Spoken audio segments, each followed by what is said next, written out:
Hello and welcome to the Ladcast. This is the first inaugural episode, actually, of our new series of interviews that we have with people who live and love the beautiful game. Today, I'm joined by Jason Klein, the digital content creator at Ford Madison FC. Jason, how are you? Hello and welcome, Sasha. Thank you so much for having me on. It's a real pleasure to be here. Even more so, a pleasure to be on the inaugural podcast. I'm absolutely honored. Of course. Yeah. You have. Hopefully we can set the bar high here and continue. But yeah, so this is the first of many, hopefully, of the Ladcast episodes where we're interviewing different people, be it coaches, people in the industry, or players, anything basically to get us started. So, Jason, can you sort of take us through as a digital content creator, your sort of what you do on a day-to-day basis, and how you are at Ford Madison? Yeah, well, hopefully I can help you set the bar high, but if not, it's not a big deal because if we set the bar low, then you can just go above it the next time. So, like you said, I'm the digital content editor at Ford Madison FC. We're a professional soccer club in Madison, Wisconsin, in USL League One, the third tier of professional soccer in the US. So a lot of my responsibilities involve figuring out what our online presence is going to look like. If you know a bit about Ford Madison, which I know you do, Sasha, you're wearing the shirt right now. You know that we have a really outsized online presence. We don't like to take ourselves too seriously. We sort of search for crazy ideas, do things that are a little out there. So I'm in charge of putting that, or at least putting those ideas into motion, usually on social media, sometimes on our website. I've done a little bit of video work and photography as well. When you're in a club the size of ours, you have your hands in a little bit of everything. Interesting. So it's not necessarily pressing the post button, but it's sort of like overseeing, perhaps? It definitely is pressing the post button. It's also, I would say, more trying to figure out what direction you want to go in, because with our content, we always try to find filters for it. So like, if I have an idea, I want to say, okay, is this for Madison, or what can I do to make this more for Madison before I post it? So there's the micro and the macro of the day-to-day stuff where you're just trying to keep content coming out, but also looking on a wider scale where you're like, what is our brand going to be and how can we do that over the long term?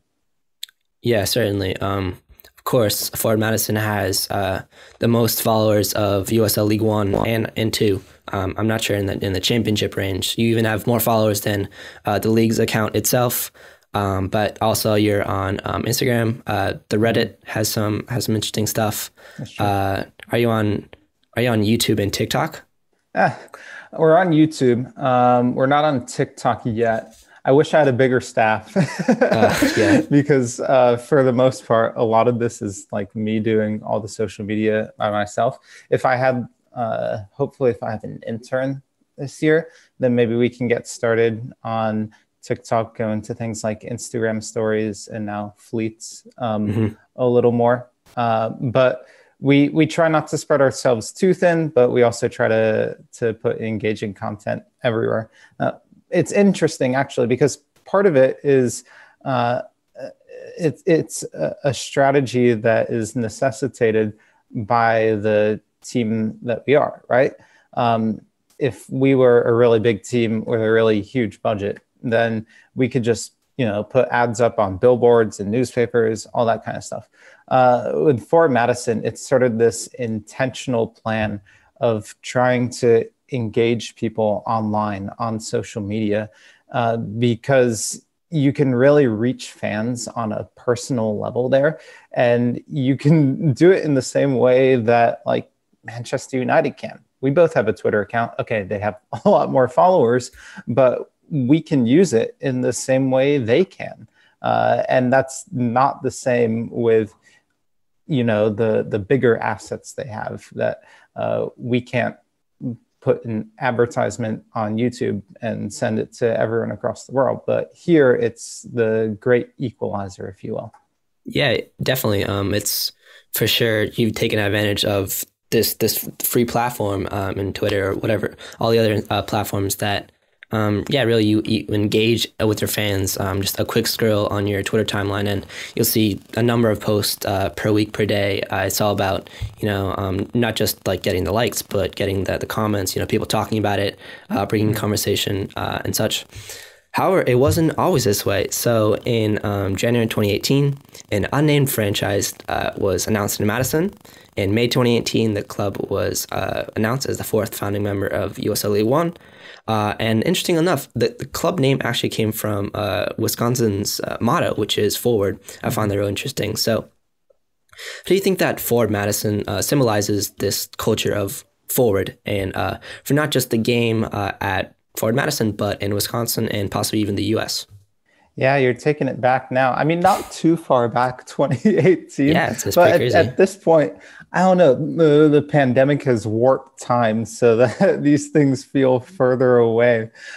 I think the name for Madison and also our crest reflects the very hyper local identity that we have. As you mentioned, forward is the state motto of Wisconsin. You can also find it on the state flag of Wisconsin. It's on the state quarter of Wisconsin.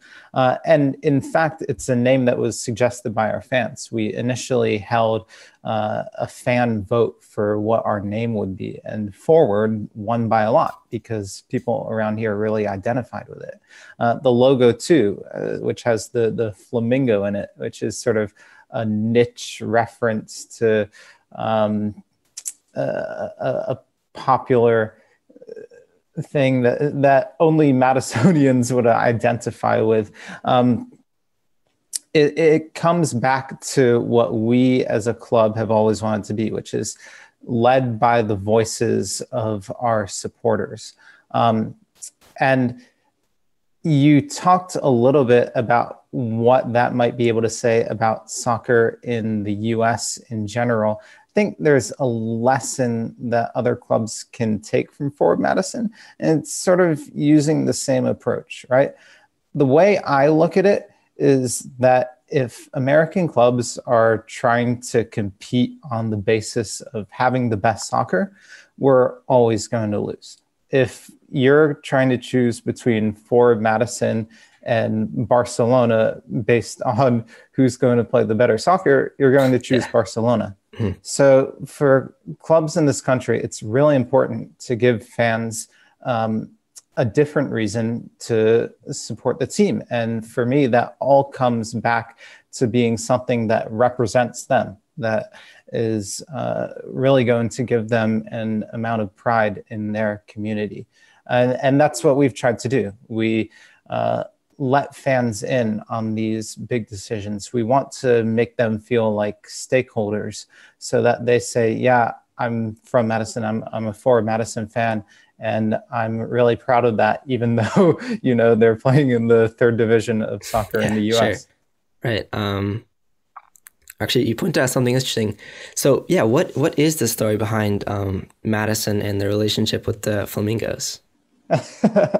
It's a great story. It begins in the 70s when these pranksters at the University of Wisconsin, which is in Madison, planted 1,008 plastic flamingos on the main part of campus, like the morning before classes were supposed to begin. So people wake up, they find all these flamingos right in the middle of the campus. Like, what's going on? People start taking photos.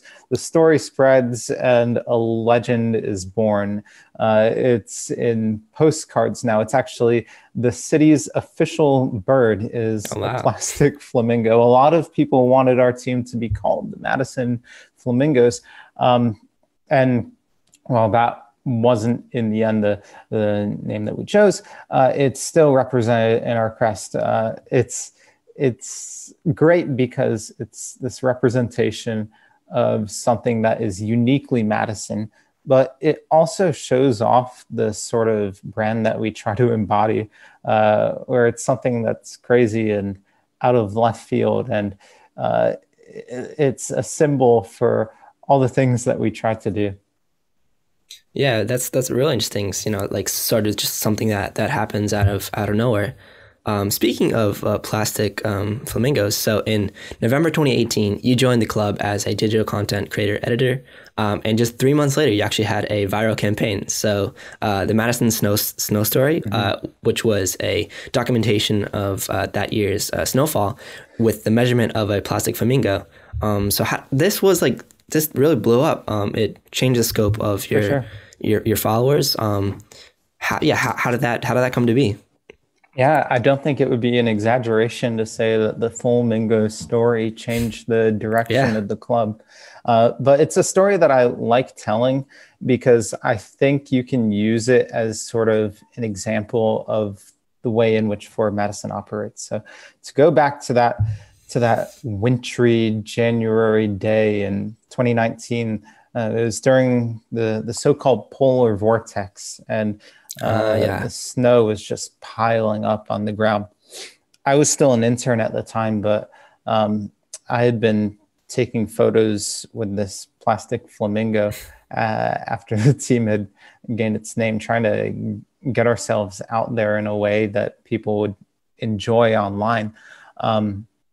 So I took it out to the stadium for a photo shoot, and the snow is probably about halfway up the flamingo's body. I posted it online. People liked it. So I came back later in the day and planted it again, and ended up doing that 3 times until it had covered everything up to the flamingo's head, at which point one of our fans on Facebook suggested we had gone full Mingo. We took that tagline and we said, hey, this is a pretty great idea. Let's run with it. We posted it online and it went viral. People from around the world were wondering why a soccer team from Wisconsin was planting flamingos in the snow. People loved that sort of idea of going full Mingo. Now, the reason I really love the story isn't just because it went viral once, but because of what we did afterwards. So once people started getting attached to this name, we decided, hey, look, we want to listen to what our fans, our supporters are saying. Why don't we take this and run with it? So Full Mingo became the Ford Madison tagline. We put it on shirts, we put it on scarves. It's sort of our hashtag now. And it's all something that came from the fans, right? Saying like, this is a cool idea. And we're like, okay, we hear you. You think this is cool? Let's use it. It's a microcosm for how we try to operate. If our supporters think something is cool, then we want to do more of it. Right. Yeah. Really like simplifies you're a club for the fans, right? It's not about, I mean, business is a part of it, but the major push of Ford Madison is is doing it for the people, for the fans. So you went viral on this one post. Did that sort of but it didn't really change sort of the outlook. It was an example of you being really popular on the internet. However, you didn't change your content. You just kept going, right? Right. That was all in the lead up to the first year. And I think, I don't know how far you want to fast forward here, but I think that strategy ended up really working out. In our inaugural season, we led the league in attendance by over 1,000 people a game. And that's Madison is not a very big city. We had the most merchandise sales. We gained the most online followers. It's something that we thought is a strategy, one, for making the club viable, and two, for making it really enjoyable, and for making it so that we have a fan base that feels really passionate about us. Have you seen but before Madison there weren't many soccer teams in the area, correct? Yeah, we are the first outdoor professional soccer team in Wisconsin since Oh, wow. what was it called? There was one in Milwaukee in the mid 2000s. Oh, I can't remember the name off the top of my head. Certainly the first professional team in Madison. Yeah. So And have you right now we're seen, the only pro team in Wisconsin. wow, interesting. So really you've converted fans, no? You've taken people who maybe follow other sports and now they're fully for Madison. Exactly, right? Look, that's part of it, but part of it also is that soccer in America is big. Yeah, it's There growing. was a fan base there. I mean, before this team was here, there were people that would go out to bars every Saturday morning who had formed their own supporters groups for English Premier League teams. Yeah. In fact, it was those groups of people that came together to form our big supporters group, the Flock. It Mm-hmm. was the people from the Arsenal Supporters Club and the Chelsea Supporters Club and the Man United Supporters Club that said, we have a team now, let's get together and support it. It's another lesson, I think, for soccer clubs in this country is that in many aspects, the fans are there and they're waiting for the team. On the other hand, like you said, we're still not the biggest sport in America. So there's some convincing you have to do. But the pitch that we always had was that if you're a fan of Madison, you're going to be a fan of for Madison. I think people have connected with that civic pride. Certainly once they started coming to the games and seeing how fun it was, they wanted to come back. Yeah, certainly. I think, yeah, it's a perfect example of how to grow a club organically. You're working with the city of Madison itself, while also building sort of a relationship with possibly younger fans that connect through social media platforms. So you're really at a crossroads of like sort of the classic fans and also new fans. And Ford Madison is just this huge digital brand. You have endorsements such as Waka Flocka, who posted his support of the Flock. You're followed by Alexi Laz, Jimmy Conrad. You've done podcasts with the Cooligans and the Total Soccer Show. It's really, yeah, the Madison versus the world. That was one of the parts that I think came naturally, at least for me. I was always a soccer fan growing up, and I sort of stumbled into this job of working with a soccer team. So the perspective that I take is very much that of fans. So we really engage quite often in those online circles, whether it be with American soccer people on Twitter or whether it be hopping on our Reddit account and just sort of engaging in threads. A lot of that is done from us being fans of soccer ourselves and wanting to engage with other fans of soccer. Yeah, yeah, absolutely. It's really cool just to see like you may get like some retweets from big clubs. You're followed by all the USL League One clubs. It's like there's going to be a point where I don't know. There's a Christian Pulisic who comes to a game or something. It's definitely going to a point. However, you still are a USL League One team. It's virtually the third step of English soccer, or rather, the American division system. It's a league above the semi-professional USL League Two clubs, and below the USL Championship, which often has clubs vying for an MLS spot. How do you see your club going forward? Can it make the leap, or does it even want to? Is it still focusing on the more grassroots, or the future of the growth into a bigger product? Look, I think right now we've been spending a lot of time thinking about the long-term growth of the club, what we want it to be, because right now, obviously, we're in this difficult place where things are shut down. We really can't operate as we normally would. So it's a time to sit back and reflect on what Forward Madison should be. I think ultimately it doesn't matter what league we're in. We want to build the foundations so that this club remains, community oriented, no matter who is in charge and who is running it. So in that sense, it's important for us to start on those steps now to give our supporters enough power so that they can have a say in how things are run, to establish the expectation that Forward Madison is going to be like this, no matter if we're in USL League One or the Champions League. That's a really important part of our brand, is that we're going to be steady and that we're going to be not doing the exact same thing, but on the same track. Yeah, certainly. As far as entrepreneurship in soccer goes, this is a really good example. Something else that I often think about when it comes to soccer entrepreneurship is Kingston Stockade. I believe they're actually in USA League One, right? I think they're in NPSL. NPSL, maybe. Anyways, that was a club also founded with an effort to try and include the fans in all that they do. But yeah, I definitely agree. Even though, you know, MLS is the millions of dollars and it's so lucrative, as far as changing your brand, I wouldn't change much. It's really just for the fans, for Madison, but also in everywhere online, which is super cool. So in March 2020, you actually announced a partnership with the Chicago Fire.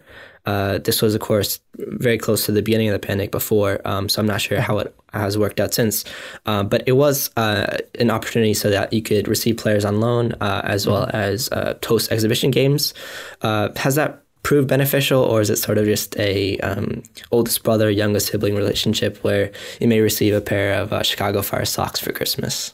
In partnership with the Fire, it's funny because you're right. We announced that right before the pandemic hit. That's probably my last pre-pandemic big gathering that I went to, is that we made the announcement, and we actually had some of the high-level executives from the Fire drive up to Madison. We hosted a meet and greet in a bar, and it was so packed that you could not move. People were spilling out the doors, and that was right before we went into lockdown. So in retrospect, well, I mean, we didn't know, so what could we have done? But it was a showcase of the energy that I think we were both getting at the time.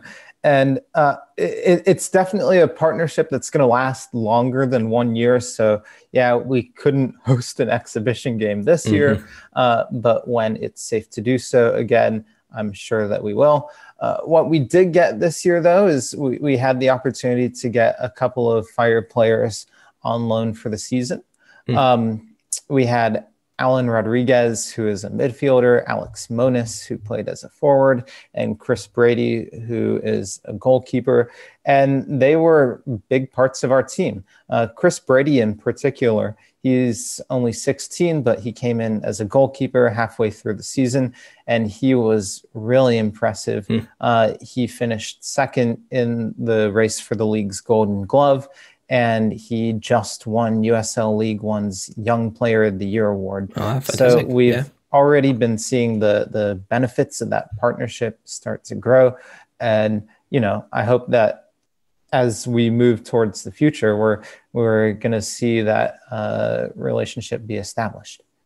Yeah, so I guess in terms of player development as well, how is USL League One in terms of growth of one's career in Ethan Brady or other prospects? Is it still an opportunity, or is it less professional and more just sort of the college kids who may, you know, be not the biggest thing in MLS, but maybe potentially?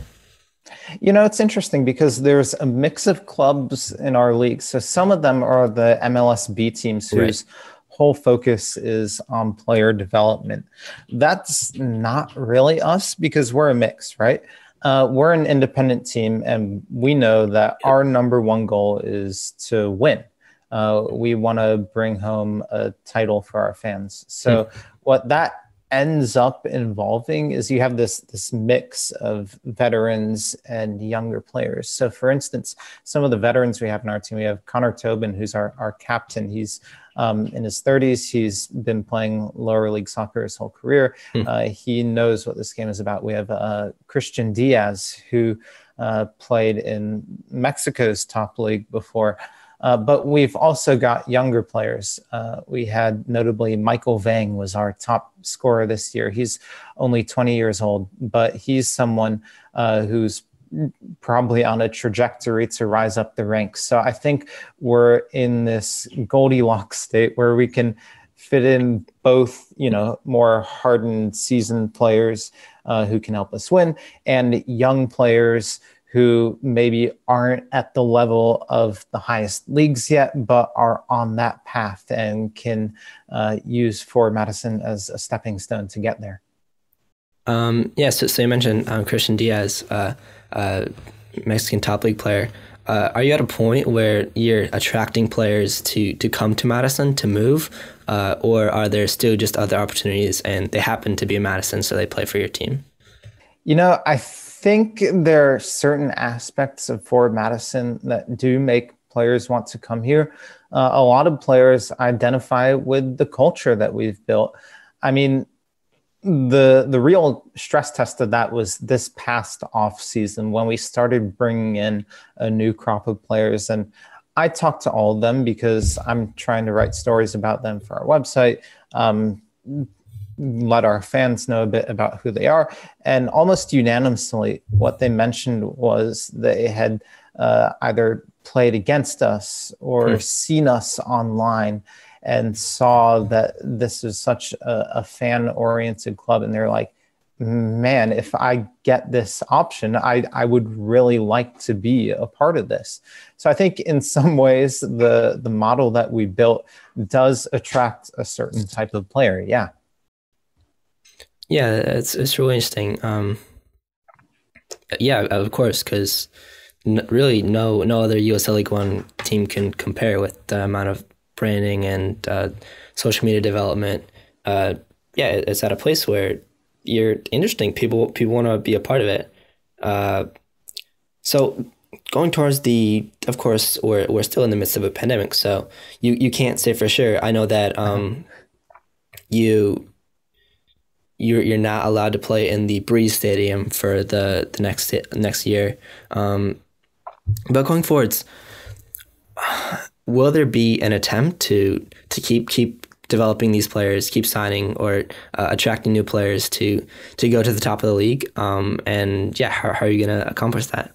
Yeah, absolutely. So the only uncertainty we have right now is we're not really sure where we're going to play next year. The certainty we do have is we are going to play next year. That's good enough, I guess. Almost. The thing that makes it tough right now is that we're actually not even allowed to host full practice sessions in Madison at the moment, which for us as a club has made planning next year really difficult. I mean, this is the point in off season where traditionally you'd be focused on selling season tickets, gearing up for next year. It's a lot harder to do that when you don't know which stadium you're going to play in. Even if we have to end up playing outside of Madison, it's very possible there's a point next season where there's enough vaccine out that we can come back to Breeze Stevens Field. So there's a lot up in the air on that end. What we do know, though, is we're still going to try and focus on winning, try and focus on what I talked about before with both bringing in seasoned players and young players who can develop. Right now, we're on a search for a new manager. We're interviewing finalists at the moment. Hopefully should have something announced within like the next month or so. That's pretty close, but I think a big part of what you're going to see in that process, in that announcement, is the club moving in a direction where we're focusing on winning a title, right? Matching the on-field prowess to what we've already established with the supporters off the field. Yeah, exactly. It's you sometimes forget that at the end of the day, the point of Ford Madison is to play soccer games. Um, so yeah, speaking of coaching, I believe I noticed on your LinkedIn page that you at once were involved in some sort of coaching. I never coached myself. I did when I was in college. I think I spent a year back home in Indianapolis interning with the IUPUI, that's Indiana, Purdue, Indianapolis men's soccer team. It was sort of interesting. I was like doing some opposition scouting and stuff. Oh, right. Yeah, yeah. Just like stuff that I had never really done before. I don't get to do as much opposition scouting now for Fort Madison.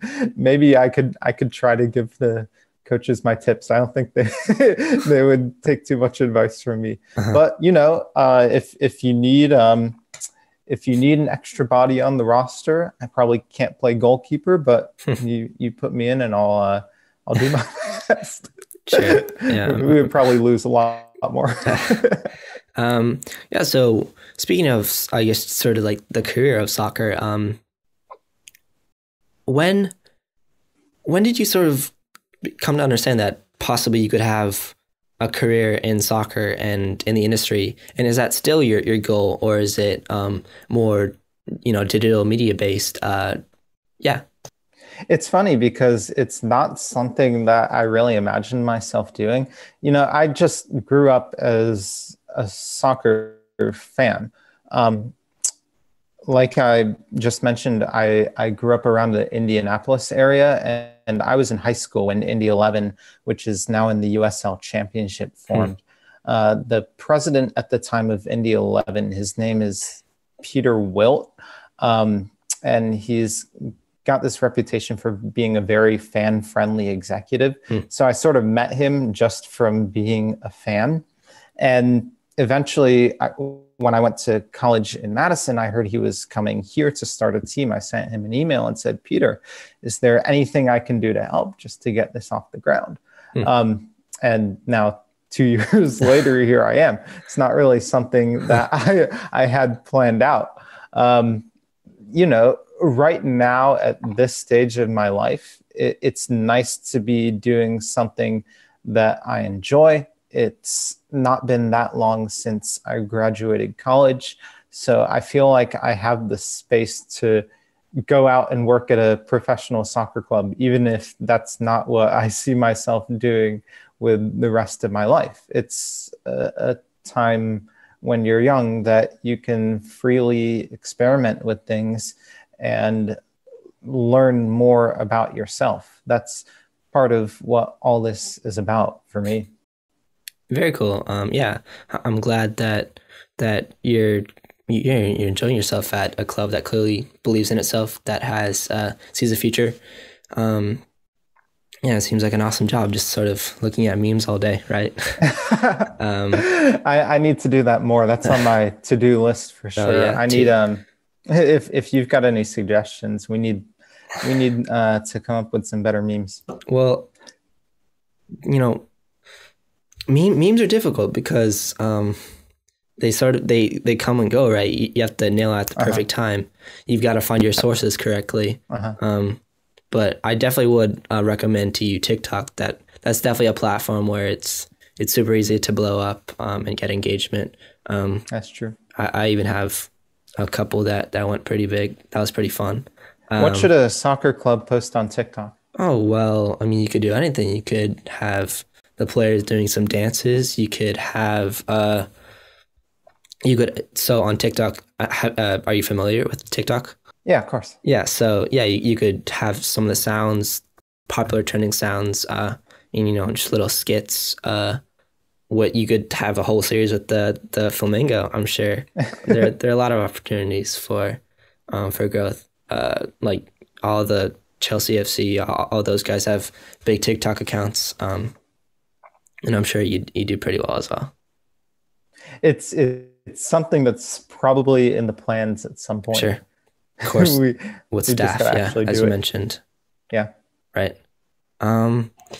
Yeah, so I think that pretty much does it. This was a really, really interesting first interview.